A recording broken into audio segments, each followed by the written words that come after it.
Welcome back. We are joined today by Einar Tangen, a senior fellow Bienvenue à at the nouveau. Institute in Beijing. Aujourd'hui, nous And, recevons also Einar senior fellow at the Tangen, Center for chercheur International principal à l'Institut Governance Taipei de Innovation. Pékin So, et également thank chercheur you for coming principal au back Centre pour in l'innovation dans reading la gouvernance our internationale. articles, Merci very d'être good revenu interest, parmi nous. especially the one on J'ai lu vos articles avec beaucoup China, d'intérêt, surtout Chinanomics celui sur la and, Chinanomics 3.0. yeah, no, I was J'espérais que hoping vous you can, pourriez nous expliquer un lay peu out votre some of this argument, argument in terms of, selon lequel les the réformes de importance la of Chine China ne not devraient being pas être vues comme des part of politiques well, séparées, mais single plutôt strategic vision, comme but une vision rather, stratégique it should be unique. viewed as a single strategic Comment vision instead évaluez-vous of all these, l'économie separate chinoise? policies. I was just wondering, Parce que vous how do savez, you assess alors que nous the sommes tous economics distraits of par China? les Because, guerres qui it's well éclatent entre described grandes by puissances, on most perd un peu de vue le accounts moteur between, principal. Et ce larger moteur, powers, c'est l'économie. we kind of Et au fond, lose le grand focus train de on marchandises main qui driving avance, force, and that c'est is la Chine. economics. And well, I guess the main freight train moving forward would be China. Well, yes. I mean, there's always a problem. Eh bien oui, je veux dire, il y a toujours un problème. Il y a toujours des vents contraires. Quand on devient trop dominant, les gens commencent à craindre que vous utilisiez votre pouvoir comme l'ont fait les puissances coloniales.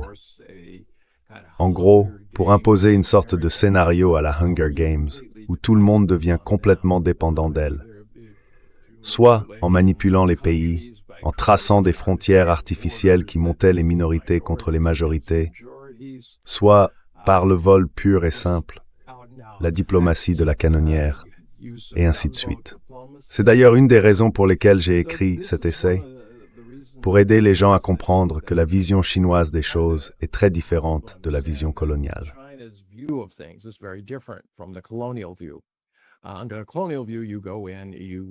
Dans une vision coloniale, on arrive, on viole, on pille, on prend, et on justifie tout ça en disant qu'on apporte la civilisation et Dieu à des peuples, soi-disant sans Dieu et sans culture. Alors même que dans les faits, les pays qu'on prétendait civiliser avaient des civilisations vieilles de plusieurs millénaires, bien avant celles de l'Occident.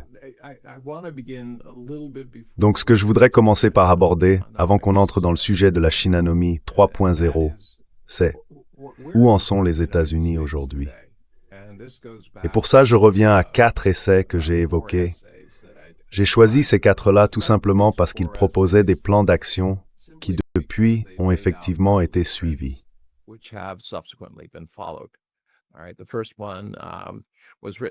Le premier a été rédigé par Lewis Powell, 6 mois avant qu'il ne rejoigne la Cour suprême des États-Unis. C'est sans doute l'un des postes individuels les plus puissants, parce qu'une fois nommé, on y reste à vie, et vos opinions se reflètent dans les décisions rendues.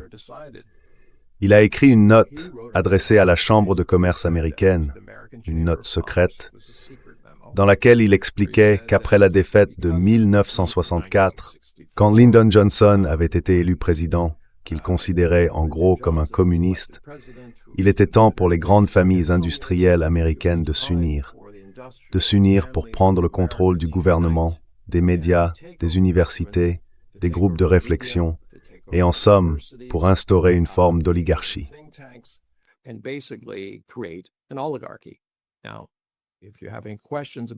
Alors, si vous avez des questions à ce sujet, allez lire le mémo de Lewis Powell par vous-même. Lisez l'original. Il y a des notes de bas de page et tout, vous pouvez suivre facilement, et vous verrez clairement que c'était le plan directeur pour l'Amérique. La seule partie qui ne s'est pas vraiment déroulée comme prévu, c'est cette idée que les grandes familles allaient continuer à diriger. Parce qu'en réalité, les générations suivantes n'étaient pas intéressées par la gestion des entreprises que leurs ancêtres avaient créées. Elles ont donc laissé ça à des professionnels, des comptables, des diplômés en gestion, des consultants, qui leur disaient quoi faire et qui, à la longue, ont fini par diriger les entreprises eux-mêmes.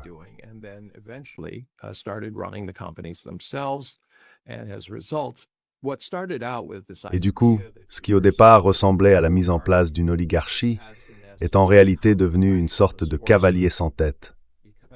Parce que les professionnels ont reçu des consignes très strictes, maximiser la valeur pour les actionnaires. Et ça, en général, ça veut dire à très court terme. Pourquoi? Parce que c'est comme ça qu'ils touchent leurs primes. C'est le rat et le fromage. Si je dis si tu maximises la valeur ce trimestre ou cette année, tu auras une grosse prime. Évidemment que tu vas tout faire pour y arriver. La différence entre ces familles et les professionnels qu'elles ont embauchés, c'est que les familles, elles, vivaient là où se trouvaient leurs usines, ou du moins certaines d'entre elles. Elles venaient de quelque part. Elles étaient liées à leur communauté.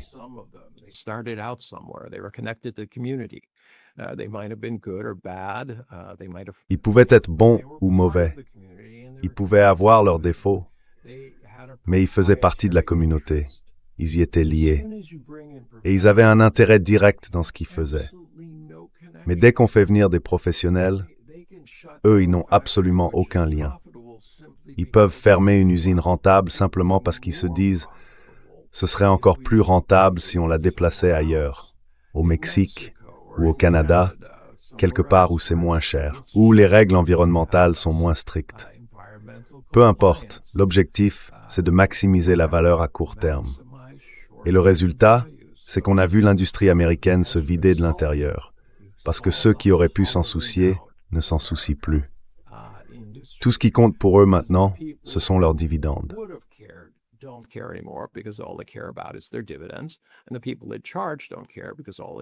Les gens aux commandes s'en fichent, parce que tout ce qui les intéresse, c'est leur prime. Et c'est ça, le système qu'on a aujourd'hui. Il est complètement déconnecté des personnes qui travaillent vraiment dans ces entreprises. On le voit dans le mépris affiché et dans les licenciements massifs, partout, sans distinction. Le deuxième point que je veux souligner, c'est la doctrine de Wolfowitz, en 1992. Il y expose cette idée d'exceptionnalisme américain, selon laquelle les États-Unis doivent rester au sommet, ne tolérer aucune opposition et faire tout ce qu'il faut pour imposer leur volonté.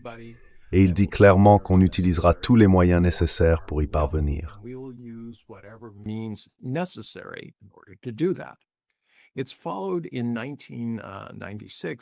En 1996, un mémo similaire a suivi, mais celui-là était destiné à Netanyahou, qui venait tout juste d'arriver au pouvoir.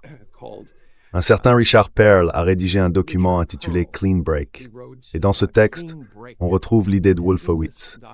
Ne pas chercher à coopérer avec le reste du monde, ne pas essayer de négocier la paix, mais imposer ses propres valeurs, sa propre vision de la paix et ses intérêts économiques. Dans ce cas précis, c'était un conseil adressé à Israël. Il n'était pas nécessaire de négocier la paix avec ses voisins. Il fallait soit les dominer, soit les détruire.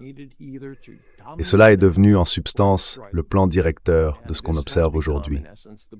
Si vous lisez ce document, vous verrez très clairement que même si Netanyahou l'avait en partie désavoué à l'époque, il est en réalité devenu le modèle suivi depuis.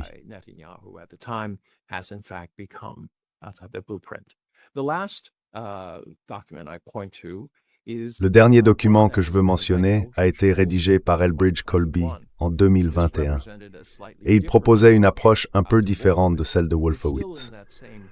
On reste dans la même logique réaliste, cette idée que finalement le monde est terrible, et que pour réussir, il faut être plus terrible que les autres. Selon lui, oui, la domination mondiale ne fonctionne pas. Donc à la place, il faudrait viser une domination hémisphérique. Réaffirmer la doctrine Monroe, prendre l'Amérique du Sud, revendiquer sur le Canada, le Groenland et ainsi de suite, une domination totale de l'hémisphère, et renforcer la base intérieure.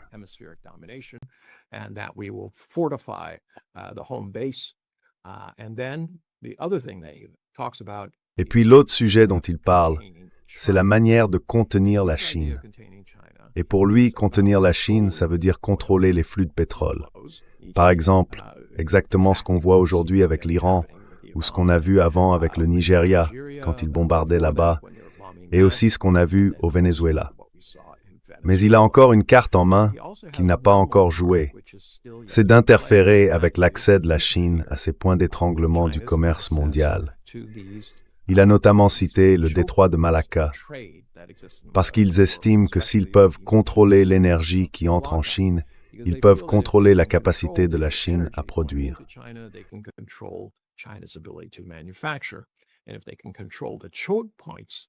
Et s'ils arrivent à contrôler les points d'étranglement par où passe tout ce fret, ils peuvent contrôler la capacité de la Chine à commercer. C'est ça, le grand plan qu'on voit se dessiner. On peut constater dans chacun de ces cas qu'ils suivent effectivement le schéma qui a été établi. Elbridge Colby est actuellement sous-secrétaire chargé de la politique de guerre. Il pousse activement dans cette direction et on retrouve clairement sa marque dans plusieurs des initiatives menées au Venezuela. Tout cela vise à renforcer leur domination sur l'hémisphère, à interférer dans le domaine de l'énergie et à contrôler ses points stratégiques. Alors où est-ce que tout ça nous mène? Ce que j'ai dit aux gens, c'est que les États-Unis avancent dans une direction bien précise.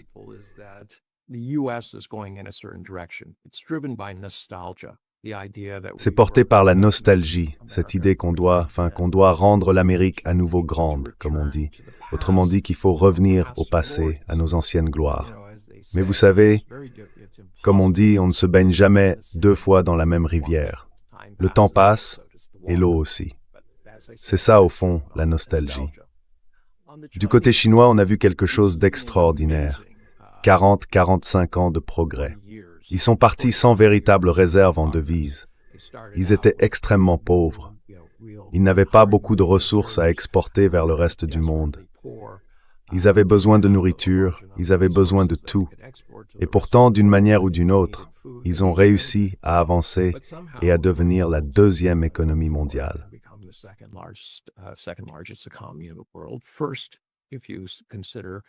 D'abord, si on parle de la parité de pouvoir d'achat, c'est-à-dire cette idée que finalement l'économie, c'est la façon dont je vis et que ce n'est pas vraiment comparable à la façon dont les gens vivent ailleurs. Moi, ce que je veux savoir, c'est j'achète du lait, j'ai un appartement, je paye mes factures. Qu'est-ce que ça veut dire concrètement? Alors la Chine, comment elle fait? Eh bien, comme elle n'avait pas de liquidité, elle a commencé à mettre en place ce qu'on appelle des PPP. Cette idée de laisser les entreprises venir investir dans les routes, les réseaux d'égouts, les systèmes d'eau, bref, toutes les infrastructures nécessaires pour organiser les régions et leur permettre de produire.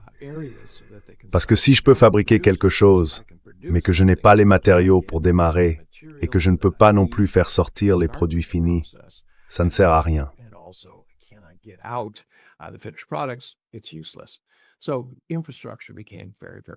L'infrastructure est donc devenue un enjeu absolument crucial pour la Chine. Et pour y parvenir, ils ont mis en place ce qu'on appelle le modèle Build Own Turnover, ou BOT. En gros, quelqu'un arrive, négocie un accord, on va construire, on va posséder le projet pendant un certain temps. Cette période doit permettre de récupérer tout l'investissement, plus le bénéfice. Et une fois que c'est fait, on remet le tout au gouvernement. Dans ces cas-là, vraiment beaucoup de gens sont devenus extrêmement riches. Pourquoi? Parce qu'à chaque fois qu'ils terminaient un projet, ils prenaient leur argent et leurs profits et lançaient un nouveau bot. Ce système a donc été très utile pour développer les infrastructures, à une époque où la Chine n'avait pas encore de réserves importantes en devises. Et c'est ce qui a marqué le début d'une sorte de renaissance. La Chine became the messier d'un énorme dividende démographique.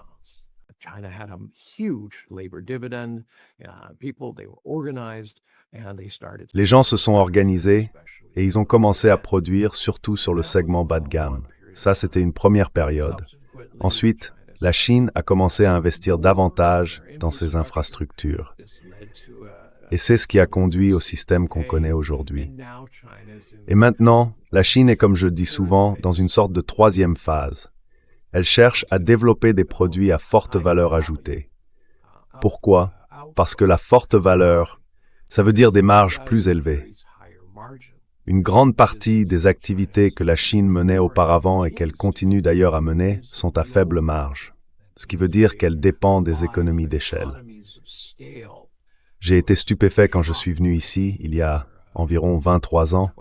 J'ai visité une usine qui produisait de la vitamine C et elle faisait la taille de 6 terrains de football. Je me suis dit, mon Dieu, mais pour qui fabriquez-vous une telle quantité de vitamine C?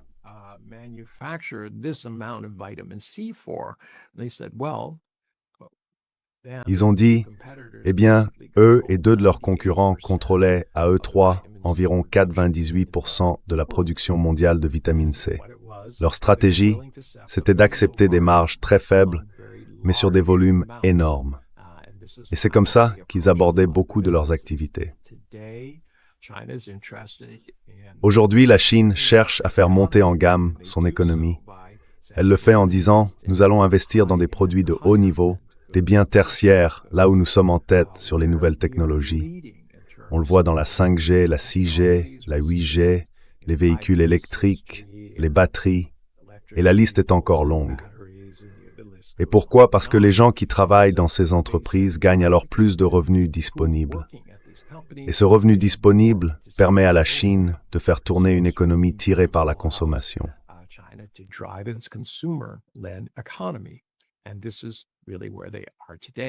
Et c'est vraiment là qu'ils en sont aujourd'hui. Alors, comment la Chine a-t-elle organisé ses idées? Et pourquoi les 45 dernières années ont-elles été pour les États-Unis en quelque sorte cataclysmiques? En 1971, environ 61% des Américains faisaient partie de la classe moyenne. Si on prend la même mesure et qu'on regarde en 2024, c'est seulement 40%. Oui, la catégorie des classes moyennes supérieures a un peu augmenté, mais ça n'a absolument pas compensé cette baisse de 21 points. À peine un tiers en réalité.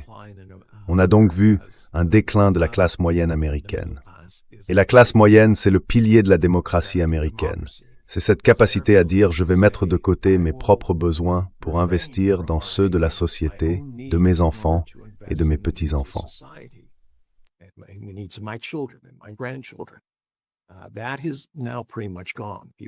Aujourd'hui, tout ça a pratiquement disparu. Les gens se sentent sur la défensive. Beaucoup vivent d'un salaire à l'autre. Ils n'ont tout simplement plus ce luxe. Alors les États-Unis avancent dans une direction, portée par cette idée de nostalgie. La Chine, elle, va dans une autre direction, animée par ce désir de progrès, par la volonté de construire une société meilleure. Mais quelle société au juste? Vous savez, beaucoup de gens me posent la question. Et je leur réponds, c'est une société différente de celle des États-Unis. Nous, idéologiquement, nous croyons que nous avons le meilleur système, que le capitalisme libéral et démocratique est la seule réponse, pas une réponse parmi d'autres, la seule. Et donc il faudrait l'imposer au reste du monde pour que le monde soit en paix. C'est ce qu'on répète depuis des années et des années. Si vous adoptez notre modèle, si vous faites comme on vous le dit, tout ira bien.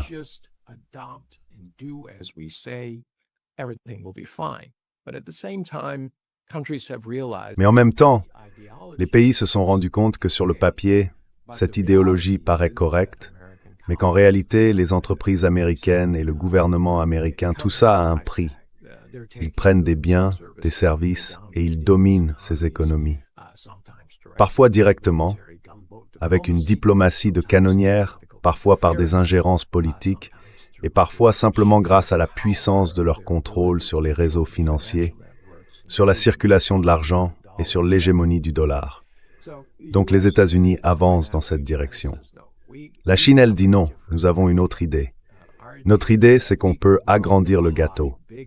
Pas chercher à savoir qui aura la plus grosse part, mais comment faire pour que le gâteau lui-même grandisse. Et les raisons sont simples. Ils disent, si le gâteau mondial grossit et que nous faisons partie de la chaîne de production, alors nos marges seront plus vastes.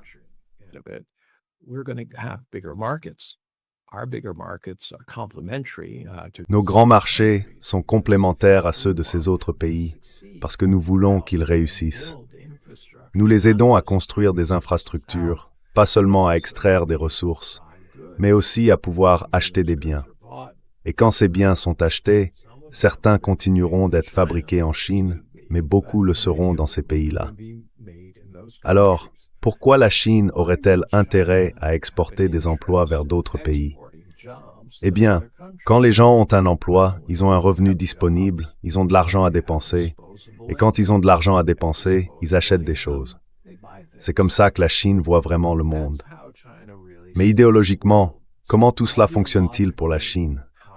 Comment, au fil des années, depuis Deng, puis Jiang Zemin, ensuite Hu Jintao et maintenant Xi Jinping ont-ils réussi à maintenir cette ligne?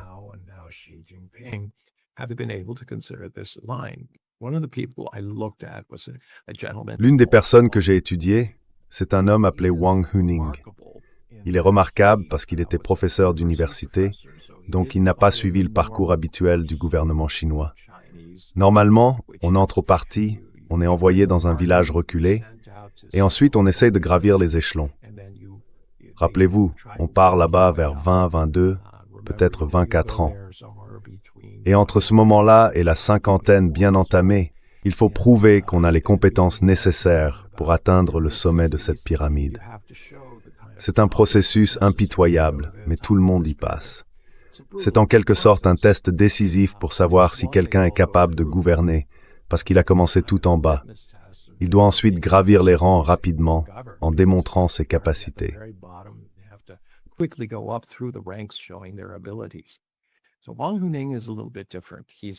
Wang Huning, lui, c'est un peu différent.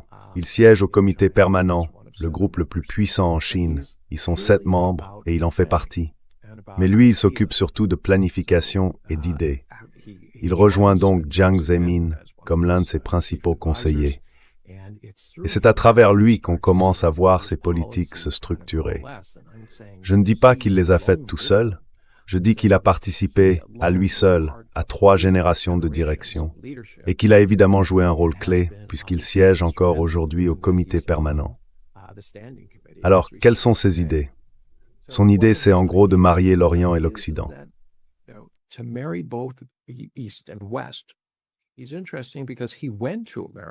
Il est intéressant parce qu'il est allé aux États-Unis où il a passé environ 6 mois à voyager. Et c'était un peu comme ce gentleman français qui était venu en Amérique juste après la période révolutionnaire pour observer le pays. J'oublie son nom, je pense toujours à Lafayette, mais c'est pas le bon. Il a écrit un ouvrage majeur sur les États-Unis et sur leur mentalité. Il y avait beaucoup d'éléments positifs, mais aussi pas mal de questions, de doutes, ce genre de choses. C'était une façon très pertinente de regarder l'Amérique. Et je pense que si ça vous intéresse, vous devriez lire L'Amérique contre l'Amérique de Wang Huning. Dans ce livre, il est très élogieux sur de nombreux aspects des États-Unis, mais il en voit aussi les problèmes.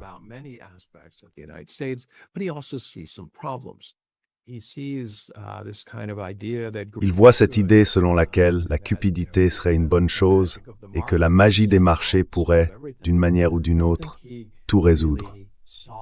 Je ne pense pas qu'il ait vraiment vu ça là-bas. Donc à la fin, son idée, c'est qu'il rentre, il écrit ce livre, puis il avance et commence à développer ses nouvelles idées. Vous savez, on peut diviser le développement de la Chine en plusieurs étapes. D'abord, c'était une économie tournée vers l'exportation. Ensuite, elle a été portée par les infrastructures, avec énormément d'investissements, les trains à grande vitesse, les aéroports, les ports, les ponts, tout ça. Et maintenant, on est dans cette 3e phase, celle d'un développement de haute qualité. Et la question, c'est où est-ce que ça mène?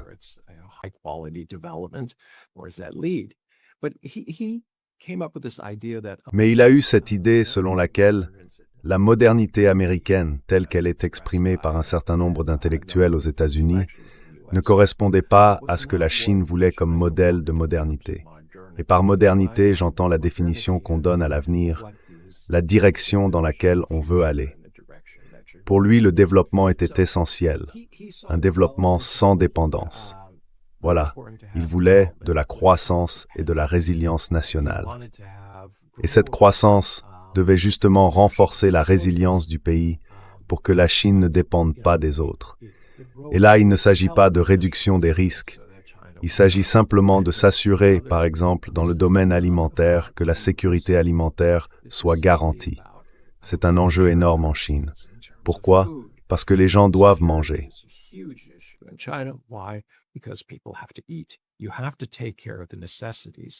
Il faut s'occuper des besoins essentiels de la population, et ces besoins ne peuvent pas dépendre des caprices ou de la volonté d'autres nations. C'est vraiment la base. Et en parlant de modernisation, pardon, je saute un peu d'un sujet à l'autre, il voulait une modernisation sans fragmentation. C'était l'un des problèmes qu'il voyait en Amérique. Il y avait énormément de divisions. En gros, ceux qui avaient déjà beaucoup obtenaient encore plus, et ceux qui n'avaient pas grand-chose perdaient encore davantage. Il voyait une forte polarisation politique, et il sentait bien que ça ne finirait pas bien si les choses continuaient dans cette direction. Il était donc très préoccupé par la question de savoir comment rassembler un pays.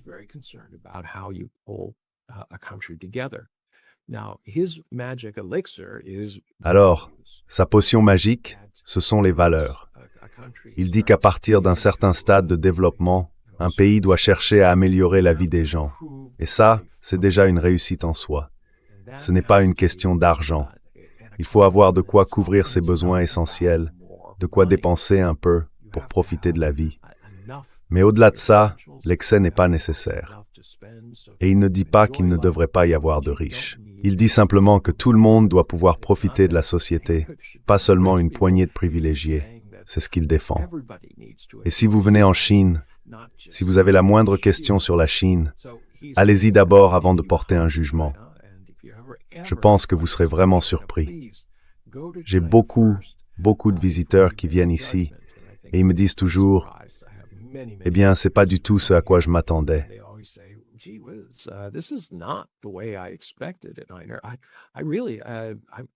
Franchement, je suis surpris. On m'a induit en erreur. Les gens ici sont vraiment gentils, très bienveillants. Je peux me promener à 4 heures du matin. Je pourrais laisser mon sac à dos sur mon vélo, revenir le lendemain, et il serait toujours là. Les étudiants laissent leurs ordinateurs portables dans les salles de classe quand ils vont déjeuner. Ils ne s'en inquiètent pas. Et ça, c'est un tout autre niveau de sécurité. Et pour le gouvernement chinois, c'est simple. Il faut garantir un environnement sûr, sinon on a échoué au premier devoir d'un gouvernement. Il faut aussi offrir des opportunités et il faut assurer l'équité. Alors Wang Ming joue vraiment un rôle clé dans la mise en place de ce plan. Et aujourd'hui, les plans ne tournent plus autour de lui. Je crois qu'il n'a donné qu'une seule interview.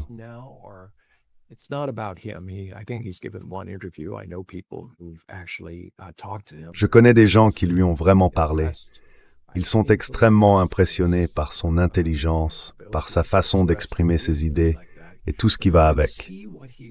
Mais on peut voir ce qu'il a fait à travers ces grands discours prononcés par 3 dirigeants successifs, tous impliqués dans une sorte de plan d'ensemble. Par exemple, on parle souvent des 4 initiatives, l'initiative de sécurité, l'initiative de développement économique, l'initiative de gouvernance mondiale et l'initiative pour la civilisation. Chacune a été présentée à 2 ans d'intervalle. Tout ça faisait partie d'un plan à long terme. Habituer les gens à cette idée, les former à la comprendre, puis passer à l'étape suivante, encore une autre, et ainsi de suite. Pourquoi? Parce qu'il faut du temps pour faire accepter des idées.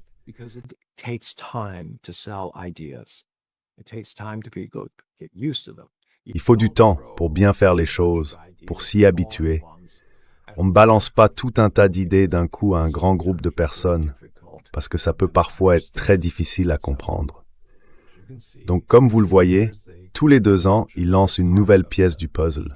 Ça permet aux gens en Chine, et à ceux qui observent depuis l'extérieur, de saisir la direction générale qu'ils prennent. Maintenant, si on parle de la Chine sur le plan économique, il y a plusieurs choses qu'ils font. D'abord, ils ne veulent pas abandonner leur production manufacturière. Mais ils savent que pour rester compétitifs, surtout dans les secteurs à faible marge, où il y a peu de main-d'œuvre et où on peut utiliser la robotique et l'automatisation, ils cherchent à réduire les coûts.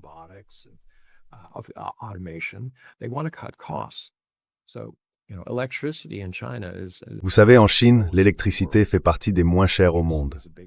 Et l'électricité, c'est un élément essentiel de tout. Par exemple, elle représente entre 15 et 25% des coûts fixes.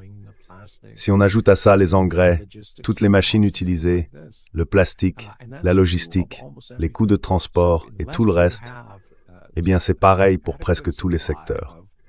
Donc sans une source suffisante d'énergie très bon marché, surtout d'électricité, on ne peut pas produire efficacement. Mais au-delà de ça, il s'appuie sur la révolution numérique pour aller plus loin. Par là, je veux dire qu'ils automatisent leurs usines et qu'ils automatisent aussi la logistique.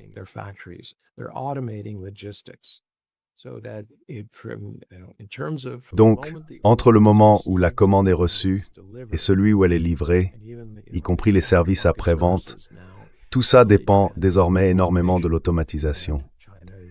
Et la Chine installe chaque année plus de la moitié des robots du monde. Elle le fait depuis des années, tout en développant elle-même la technologie des robots. Il suffit de regarder le gala du Nouvel An 2025, que je crois environ 80% des Chinois regardent. Les robots, à ce moment-là, c'était encore de petites machines un peu tremblantes. C'était amusant, un peu mignon, mais on voyait bien qu'ils ne savaient pas vraiment faire grand-chose. Et puis 1 an plus tard, ils faisaient des saltos arrière, ils dansaient de façon synchronisée et ils avaient l'air incroyablement performants. Tout ça en seulement 1 an.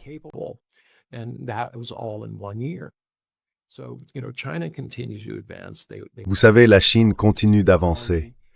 Elle veut développer de nouvelles technologies, mais elle est aussi prête à les partager.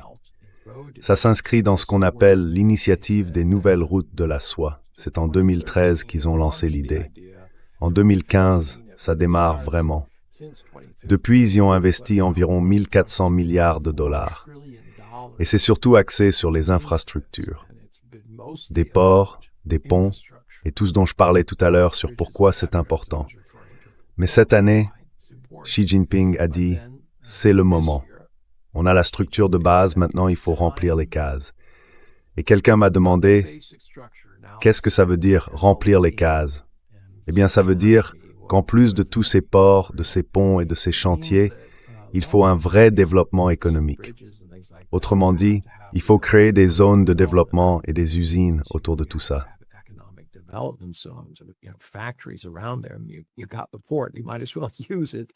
Vous avez le port, alors autant l'utiliser. Pour vendre, il ne suffit pas d'exporter des ressources. Il faut monter dans la chaîne de valeur pour que le pays en tire davantage de bénéfices. Ça crée des emplois, ces emplois génèrent des revenus, ça fait croître l'économie locale et aussi l'économie mondiale. C'est de ça que je parlais quand je disais qu'il faut agrandir le gâteau. Et dans ce cadre-là, la Chine a dit « Regardez, nous sommes prêts à partager la technologie et à la développer avec vous. » C'est extrêmement attractif pour les pays. J'ai parlé avec beaucoup d'ambassadeurs ici en Chine et je leur ai demandé « Est-ce que vous avez quelque chose de similaire avec les États-Unis » Ils m'ont répondu non. Les entreprises américaines ne vont pas développer ça.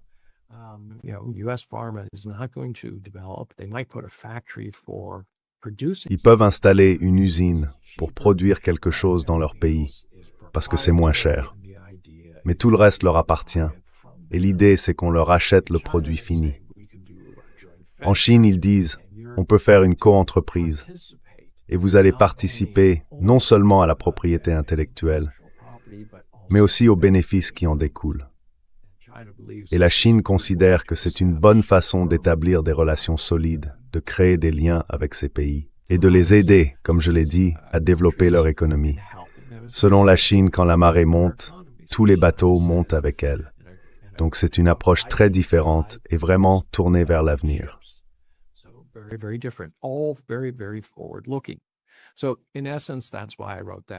En fait, c'est pour ça que j'ai écrit cet article sur ce que j'appelle la Chinanomics 3.0. L'idée, c'était de montrer où en sont ces deux grandes puissances et les approches très différentes qu'elles adoptent. L'une tournée vers le passé, l'autre vers l'avenir, l'une inclusive, l'autre exclusive. Et ensuite de dire, bon, voilà probablement ce qui va se passer.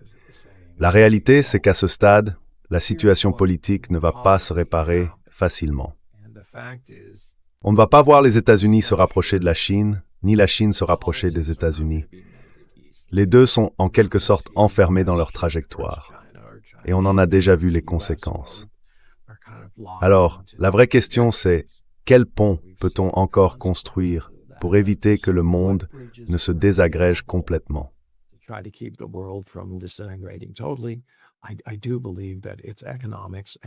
Je pense vraiment que c'est une question d'économie et dans une certaine mesure de culture, de relations humaines, de tout ce qui va avec. Ces derniers temps, je dis souvent aux gens, je suis prêt à parler de politique, bien sûr, mais je ne crois pas que ça fera changer beaucoup d'avis. Vous le savez sans doute, quand on dit la vérité tous les jours, beaucoup de ceux qui devraient écouter ne le font pas. Mais je crois qu'en matière d'économie et de diplomatie entre les peuples, là, on agit vraiment. Regardez les États-Unis en ce moment. Ils accueillent la Coupe du Monde. Pour beaucoup de gens, surtout après le Covid, ils avaient des idées assez étranges sur les Européens et sur les gens venus d'ailleurs.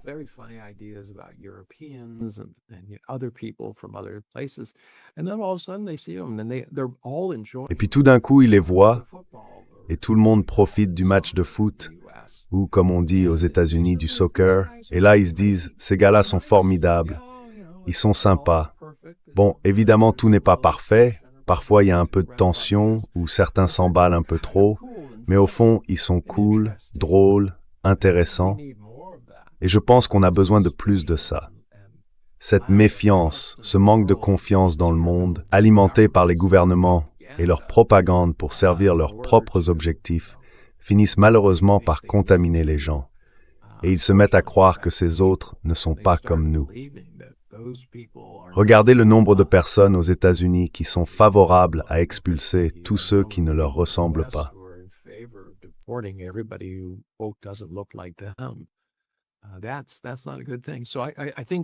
C'est pas une bonne chose. Donc je pense que des initiatives comme celle-ci peuvent vraiment faire la différence. Et puis, quand les gens comprendront qu'il y a des voies économiques indispensables aux États-Unis, on importe environ 4 300 milliards de dollars par an. D'accord?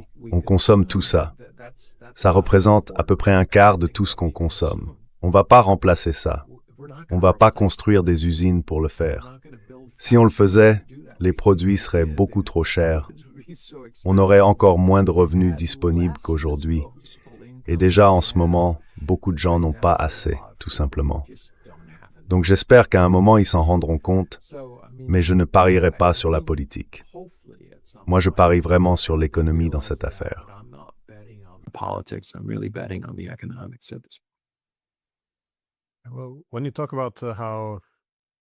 Quand on parle de la façon dont une économie devrait servir la société, je ne peux pas m'empêcher de penser à Karl Polanyi.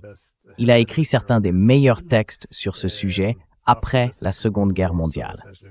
En gros, il expliquait qu'après la révolution industrielle, le grand défi du capitalisme, c'était que si on laissait tout au marché, il finirait par se détacher de la société. Et la société deviendrait simplement un appendice. Là où va l'efficacité du marché, c'est là qu'on doit s'adapter. Et c'est justement cette incapacité à maîtriser la force du capitalisme de manière responsable qui a fait émerger des alternatives radicales. Il faisait référence à Hitler, à Staline. Et on a un peu l'impression que c'est bien la direction qu'on a prise. On devait pourtant avoir des nations avec des économies, pas l'inverse.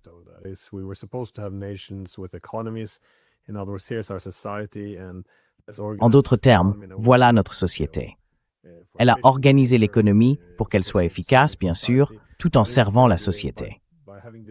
Mais avec cette logique néolibérale, où le marché ne doit surtout pas être perturbé, c'est devenu presque une sorte de religion. Peu à peu, nos économies se sont confondues avec la nation elle-même. Les États-Unis en particulier se sont distingués dans ce modèle. Beaucoup de signaux d'alerte auraient dû apparaître. Par exemple, après la période de mondialisation, quand on a vu des emplois partir à l'étranger. Des villes entières au cœur de l'Amérique se vidaient, se mouraient. Les emplois disparaissaient, la drogue arrivait. Et au lieu de se demander comment améliorer la société pour que tout le monde y gagne, on a vu des articles dans les journaux dire « Ah, la solution, c'est de louer un camion de déménagement ». Autrement dit, c'est à vous de vous adapter au marché.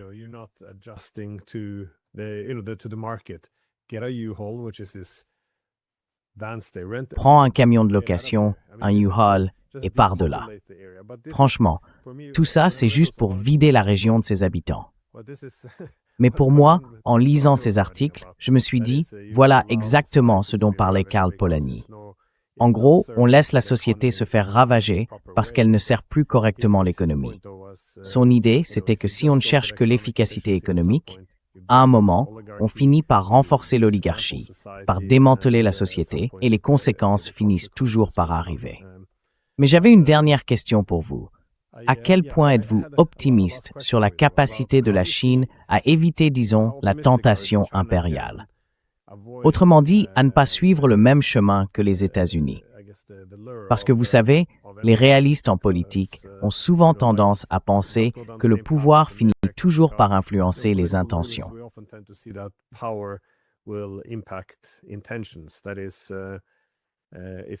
Autrement dit, si je reprends ce que j'ai déjà expliqué, mon exemple préféré en tant qu'économiste politique, c'est Friedrich List. Dans la première moitié du XIXe siècle, il a montré une différence essentielle entre les Britanniques et les Américains. Il disait que les Britanniques avaient réussi à bâtir un empire reposant sur 3 piliers. D'abord, ils ont pris le contrôle de la technologie et de l'industrie. Ensuite, ils ont dominé les océans du monde, c'est-à-dire la connectivité physique de la planète. Et enfin, ils ont maîtrisé la connectivité financière, avec leur monnaie utilisée par les grandes banques. Friedrich List soulignait qu'au début du XIXe siècle, le système américain était tout à fait différent. Il reposait sur les mêmes 3 piliers, mais il visait avant tout la liberté et la souveraineté.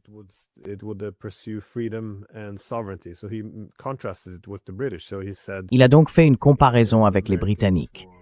Il disait que les Américains, eux, développaient leur base industrielle. Ils construisaient des ports, des routes et mettaient en place une banque nationale. C'était, en quelque sorte, une force anti-hégémonique. Et quand on le relit aujourd'hui, la raison pour laquelle je pose la question, c'est que ça ressemble un peu à la manière dont on parle souvent de la Chine. Mais vers 1898, on peut presque mettre une date précise, quand les Américains ont gagné la guerre contre les Espagnols. À ce moment-là, ils ont acquis toutes ces possessions coloniales. Et soudain, contrôler le Pacifique n'était plus l'objectif. D'un coup, il fallait contrôler et dominer les marchés étrangers. Et cela impliquait aussi des acquisitions territoriales.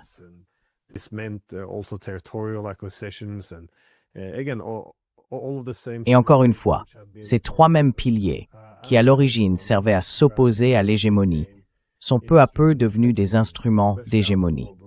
Surtout après la Seconde Guerre mondiale, quand les États-Unis ont dû contrôler toutes les mers, dominer les industries technologiques et bien sûr monopoliser les monnaies mondiales et les banques de développement. À ce moment-là, selon moi, les États-Unis étaient devenus une copie complète de l'Empire britannique.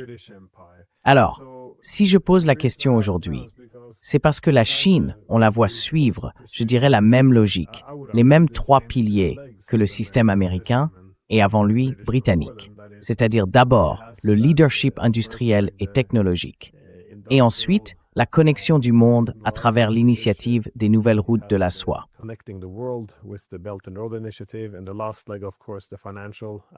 Et le dernier volet, bien sûr, c'est l'aspect financier.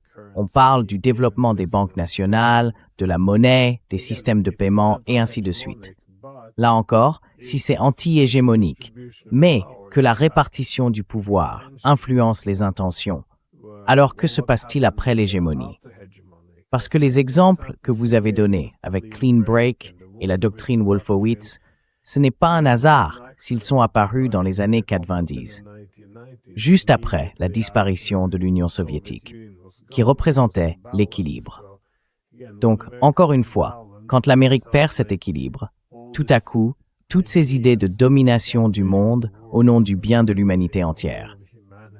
Aujourd'hui, ça paraît presque absurde, mais dans les années 90, c'était ce à quoi la plupart des gens adhéraient.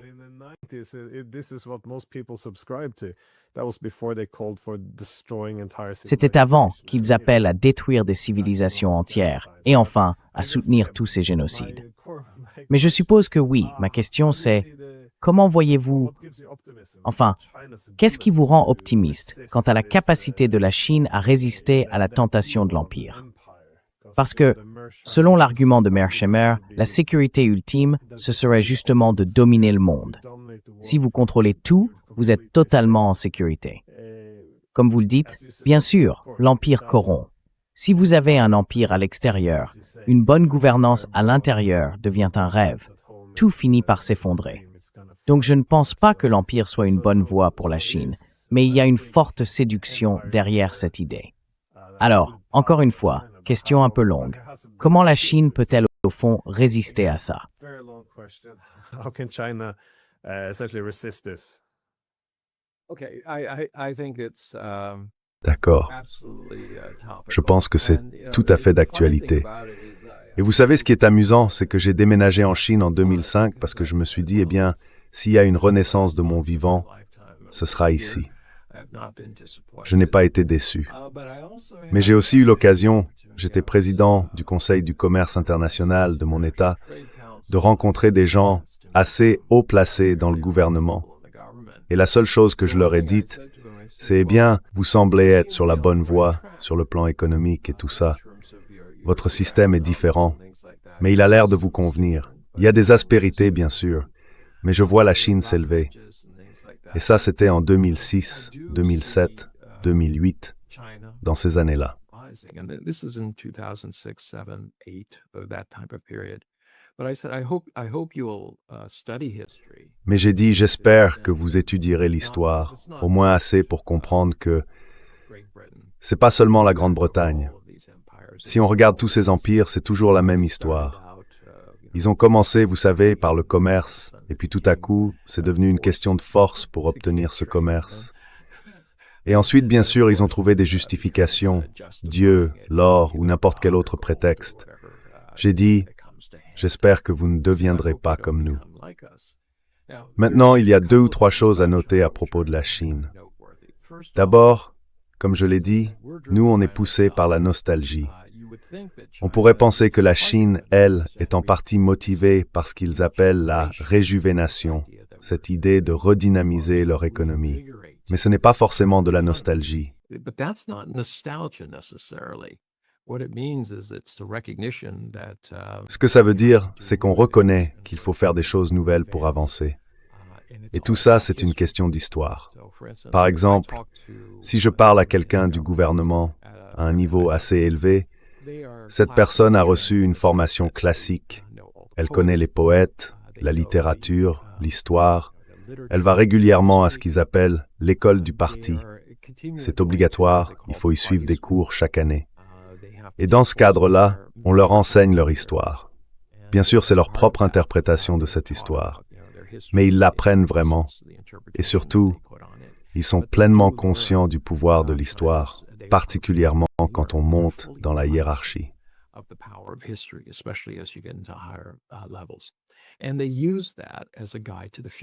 Et ils s'en servent comme d'un guide pour l'avenir. Par exemple, face à Donald Trump, ils ont compris qu'il fonctionne sur la base du donnant-donnant. Ils ont longuement réfléchi à la meilleure façon de le gérer et ils ont trouvé dans leur histoire des figures qui lui ressemblent. C'est ce qui les rend un peu uniques, parce que, comme le dirait un professeur d'histoire, plus on connaît le passé, moins on risque d'en répéter les erreurs, à condition de l'étudier vraiment et d'en tirer des leçons. Je pense qu'ils continuent à apprendre de ça. Et tant qu'ils sont prêts à transmettre cet enseignement et que cela reste au cœur de leur vision du monde, je pense qu'ils s'en sortiront bien. Ensuite, ils n'imposent pas d'idéologie. Nous, si. Second, they don't push ideology. We do. En partie, on promeut cette idéologie parce que c'est une façon de défendre la nature. Pourquoi avons-nous fait toutes ces choses terribles? Eh bien, en réalité, on le fait pour une bonne raison, comme vous l'avez dit, pour le bien commun. D'accord. Vous savez, pour faire une omelette, il faut casser des œufs. Donc, si on veut une omelette, il faut accepter de faire ce qu'il faut. Mais je pense que tout ça est devenu creux. La Chine, elle, ne fait pas ça. Elle ne dit pas « Vous devriez suivre notre exemple ». Elle dit plutôt « Si vous pensez que notre manière de nous développer peut vous être utile et que ça fonctionne chez vous, allez-y, servez-vous ».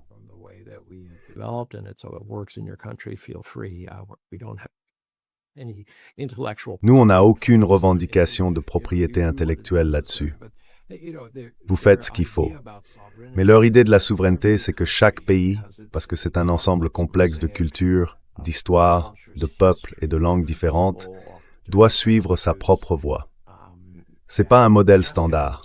C'est pas du tout une solution unique pour tout le monde. Donc là-dessus, il y a une petite différence.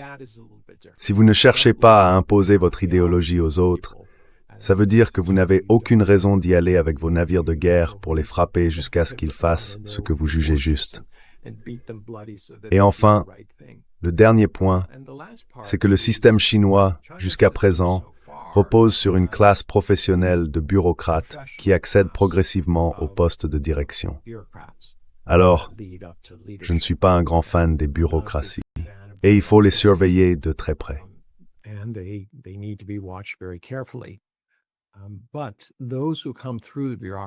Mais ceux qui passent par la voie bureaucratique, comme je le disais, on commence vers 22, 24 ans, et puis vers 54 ans, on décide si on continue ou si, en gros, on prend sa retraite. Et la montée, elle est rude. C'est une pyramide. On commence avec des millions, puis on finit avec, disons, 1, puis 7, puis 25, et ainsi de suite. Donc, il n'y a pas beaucoup de place au sommet. Ça veut dire que ceux qui arrivent jusque-là sont en général extrêmement compétents. Mais vous savez, dans n'importe quel système, il faut reconnaître que plus le dirigeant est fort, plus le gouvernement est faible. Et je ne dis pas ça de façon négative. C'est simplement que les nouvelles idées ont plus de mal à émerger quand on a un gouvernement très fort et très dominant. Et tout ça, le gouvernement chinois en est bien conscient, tout comme des questions de transition et de tout ce qui va avec.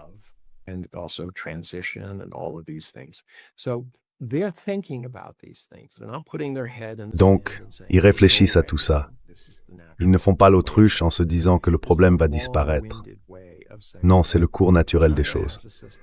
En fait, tout ça revient à dire que la Chine a un système qui, en moyenne, forme de meilleures personnes, plus motivées par le service du peuple que dans la plupart des pays que je connais. Et j'aimerais que vous y pensiez. Comment l'Amérique prépare-t-elle ses dirigeants? Vous pouvez être au chômage, sans réelle perspective. Vous présentez pour un petit poste local, puis devenir maire, ensuite sénateur et finalement président. Et ça paraît être une belle histoire.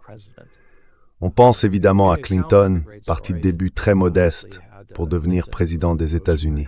C'est une belle histoire, à la Horatio Alger. Mais était-il vraiment préparé?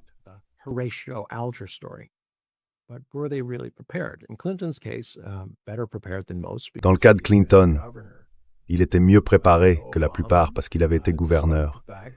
Mais, vous savez, Obama, même si je pense que c'est quelqu'un de très moral, un type bien, un excellent orateur, n'avait en réalité jamais dirigé quoi que ce soit avant de devenir président. Et ça lui a posé problème. Il n'était pas prêt à être président. Le paradoxe, c'est qu'il ferait un excellent président aujourd'hui parce qu'il a désormais l'expérience. Il comprend comment fonctionne la bureaucratie et comment elle l'a un peu déconcerté à l'époque, surtout sur les questions militaires. Quand on est assis chaque jour dans le bureau ovale et que des gens avec de grandes étoiles sur la poitrine et plein de diplômes, des gens très intelligents, viennent vous voir, ils finissent petit à petit par vous conditionner sur les menaces qui pèsent sur la sécurité de l'Amérique.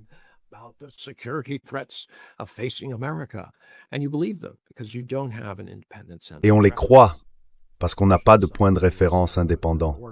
Surtout quand il s'agit de quelqu'un qui a été, tu vois, un organisateur, puis un sénateur d'État, ensuite membre du Congrès américain, et enfin président. Une ascension méritocratique, certes, mais qui ne l'a pas forcément préparé à occuper, disons, le poste le plus complexe des États-Unis. Alors qu'en Chine, pour atteindre ce niveau-là, on est passé par l'épreuve du feu, encore et encore. On sait exactement comment fonctionne la Chine. On connaît ses systèmes, les limites et les avantages de la bureaucratie, et tout ce qui va avec. Et comme c'est un système où, contrairement à ce que beaucoup pensent, Xi Jinping ne désigne pas à lui seul toutes les personnes qui exerceront le pouvoir à l'avenir, c'est un processus de décision collective, très complexe. Et il y a aussi du lobbying entre les gens qui y participent.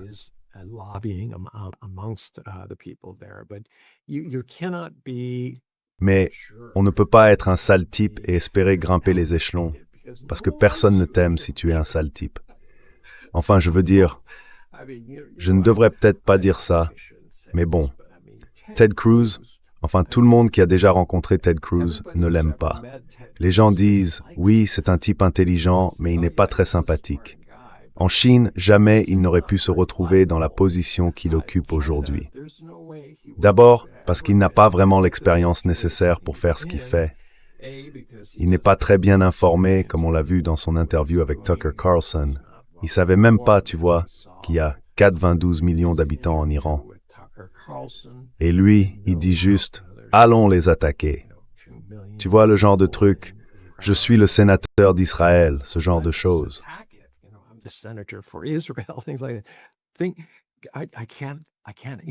Je n'arrive même pas à imaginer ça. Quelqu'un en Chine disant ne serait-ce qu'un dixième de ce qu'il dit et occupant une position de pouvoir. Leur système est différent, il a ses limites. Mais en même temps, il y a toujours cet avertissement constant. C'est ça la force de la nature humaine. Et ce que je vois parfois aujourd'hui, pas forcément au sommet, mais plutôt au milieu, ce sont des gens qui n'ont rien à voir avec les réussites de la Chine, je veux dire, avec les périodes difficiles, la révolution culturelle, tout ça. Pourtant, ils s'approprient d'une certaine façon le mérite de ces réussites. Ils le prennent très à cœur, et souvent ils deviennent très durs, très offensifs, en disant « Il faut qu'on donne une leçon à tout le monde, on est fort ».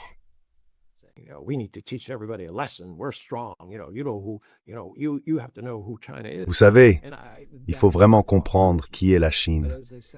Et ce genre de discours, ça m'inquiète. Mais comme je l'ai dit, les gens au sommet, ceux qui montent sans cesse, ne reflètent généralement pas ces opinions. Ils ont, comme je l'ai déjà mentionné, une approche très ancrée dans l'histoire. Ils sont convaincus qu'un avenir positif ne passe pas par le conflit, alors que la Chine continue d'essayer de calmer toutes les absurdités qui se produisent dans le monde, souvent déclenchées par d'autres nations. Oui, je pense qu'il y a un danger permanent. Et si on l'ignore, là, on a vraiment un problème. On ne peut pas se le permettre.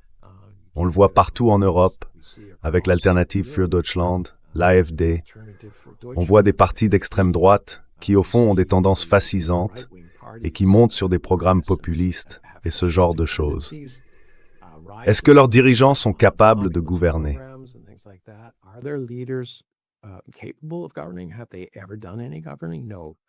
Est-ce qu'ils ont déjà vraiment gouverné? Non. Ils font des promesses pour arriver au pouvoir, mais ils n'ont aucune idée de comment les tenir. Et on le voit très bien avec Milei en Argentine. On le voit partout, y compris avec Donald Trump. Il ne sait pas du tout comment mettre en œuvre toutes les promesses qu'il a faites. En réalité, il est maintenant dans une situation où il fait exactement le contraire de tout ce qu'il avait promis. Les soins de santé coûtent plus cher, les prix augmentent, l'essence aussi, les guerres sans fin continuent, et il ne fait rien pour ramener de vrais emplois en Amérique. Tout ce projet a échoué. Donc oui, c'est là qu'est le danger. Mais alors, comment la Chine réagit-elle à ça? Est-ce qu'ils se disent « Ah, on est supérieur »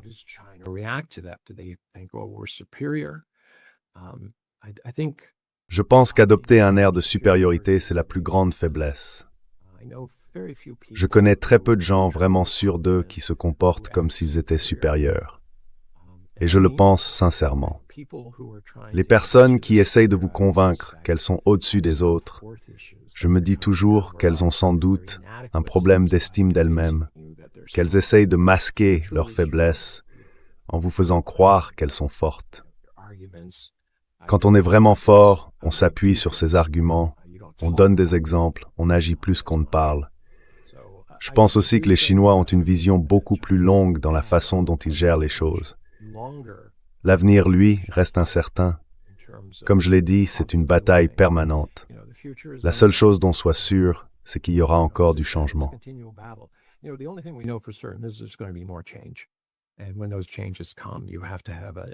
Quand ces changements arrivent, il faut avoir un système assez dynamique pour y répondre.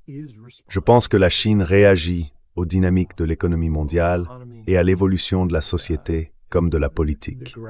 Contrairement aux États-Unis, où, comme je l'ai dit, cette nostalgie empêche d'affronter non seulement les réalités internes d'une société en déclin et d'une dette colossale, mais aussi le fait qu'on ne parle même plus de la rembourser un jour.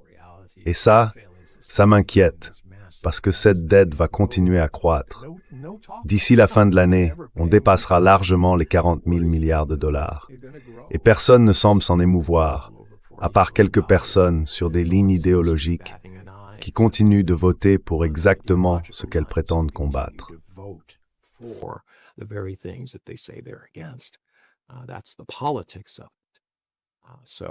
C'est ça, la dimension politique.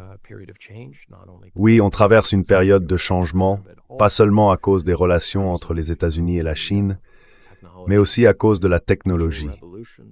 La révolution numérique, à mes yeux, est aussi importante que la révolution industrielle, en termes d'impact sur la vie des gens. Il faut donc de nouvelles idées. Comment s'adapter à tout ça? Comment former les gens pour qu'ils puissent faire partie de cette nouvelle économie? Et comment cette économie va fonctionner? Est-ce qu'on va vers un nouveau système où les gens travaillent 3 jours et demi par semaine, mais où l'économie tourne 7 jours sur 7, avec 3 équipes qui se relaient, peu importe quand on dort ou quand on se lève? En gros, tous les services seraient disponibles en permanence.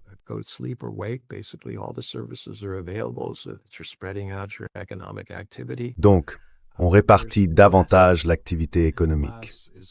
De moins en moins de ressources humaines seront nécessaires pour répondre aux besoins essentiels des gens. Par exemple, la production alimentaire, à condition qu'il y ait suffisamment de terres cultivables, peut aujourd'hui se faire avec une fraction du nombre de personnes qu'il fallait autrefois. En Chine, il y a encore environ 30% de la population qui travaille dans l'agriculture. Aux États-Unis, c'est moins de 2%. C'est très automatisé, et c'est ce genre d'évolution qui crée des opportunités. La main-d'œuvre libérée peut être redéployée ailleurs, mais il faut la former.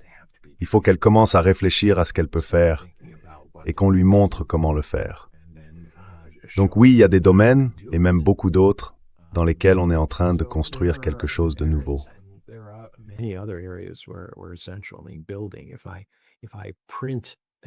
Si j'imprime un bâtiment et que je n'ai plus besoin de maçons ni de tous ces métiers-là, qu'est-ce qu'on fait d'eux? Je pense que la Chine est très tournée vers l'avenir. Ils n'en parlent pas beaucoup, mais ils investissent davantage et orientent de plus en plus de personnes vers des secteurs où il y aura des opportunités à venir. Ils s'assurent d'avoir des diplômés, mais ils réforment aussi leurs programmes universitaires pour que ces jeunes soient mieux préparés et qu'à la sortie, ils aient de vraies perspectives d'emploi. Donc le rôle du gouvernement, ce n'est pas seulement d'assurer la sécurité, il est aussi responsable de préparer les gens à être des membres productifs de la société. Pas des pièces interchangeables, mais des individus dont on essaye d'accorder les intérêts et les compétences avec des domaines où ils peuvent mener une vie épanouissante.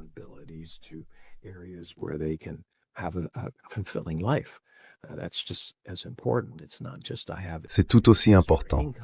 Ce n'est pas seulement que j'ai un revenu supplémentaire, mais c'est le fait d'aller travailler, de voir la valeur de ce que je fais et que les autres la reconnaissent aussi. Et cette valeur se traduit pour moi par une rémunération. Donc vous savez, les gouvernements qui savent s'adapter et prendre soin de leur population, de leur avenir, je pense qu'ils s'en sortent très bien. Ce n'est pas une question de donner des choses aux gens. Ça, ce n'est pas productif. C'est juste un transfert de richesse. S'il y a assez de richesse à transférer, très bien. Et dans certains cas, on n'a pas le choix. Il faut transférer. Si une personne est tétraplégique, qu'elle ne peut pas travailler ou qu'elle a besoin d'une aide particulière, oui, ça représente un certain poids pour la société. Mais on ne peut pas simplement les abandonner. D'accord?